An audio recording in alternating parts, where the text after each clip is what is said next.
सलमान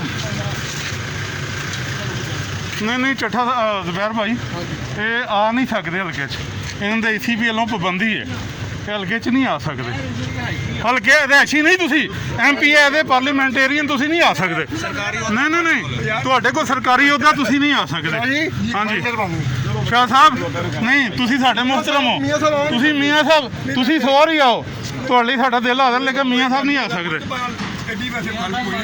ਨਹੀਂ ਐਡੀ ਗੱਲ ਹੀ ਹੈ ਨਾ ਸਾਡੇ ਬੰਦੇ ਭੈਣ ਜੋ ਉੱਥੇ ਹਲੀਮ ਆਦਲ ਸ਼ੇਖ ਮਹੀਨਾ ਪੂਰਾ ਉੱਥੇ ਅਰੈਸਟ ਰਿਹਾ ਇਸ ਗੱਲ ਤੋਂ ਹੋ ਗਈ ਗੱਲ ਹੋ ਗਈ ਨਹੀਂ ਪਿਛਲੀ ਵਾਰੀ ਜੋ ਬੀਜ ਕੇ ਗਏ ਨੇ ਉਹ ਵੜਨਾ ਨਹੀਂ ਇਹਨਾਂ ਨੇ ਨਹੀਂ ਹਾਂ ਬਸ ਠੀਕ ਹੈ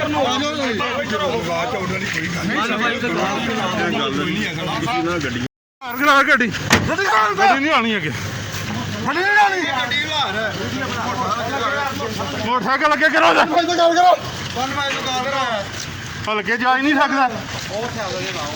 NH-75 के मेरी तमाम शेरों से गुजारिश है, माँओं बहनों बेटियों से बुजुर्गों से भाइयों से बेटों से कि निकलें और अपना वोट कास्ट करें ताकि हमारा टर्न आउट जो है वो ज़्यादा बेहतर हो और हमारी अच्छी मार्जिन से लीड हो।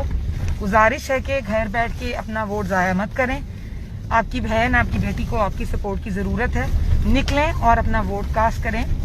काफ़ी पोलिंग हो चुकी है लेकिन जो लोग अभी तक नहीं निकले वो जल्दी निकलें और आपको पुरअमन माहौल मिल रहा है। मैं इसकी खुद भी मॉनिटर कर रही हूँ हर चीज़, लेकिन हमें कामयाबी तब मिलेगी जब आप लोग निकलेंगे और अपना वोट कास्ट करेंगे। तो गुजारिश है कि बगैर वक्त ज़ाया किए हुए निकलें और इस अमल का हिस्सा बने और हमने मिलकर ये कामयाबी जो है आज हमें इसका जश्न भी मनाना है। तो गुजारिश है कि जल्दी निकलें।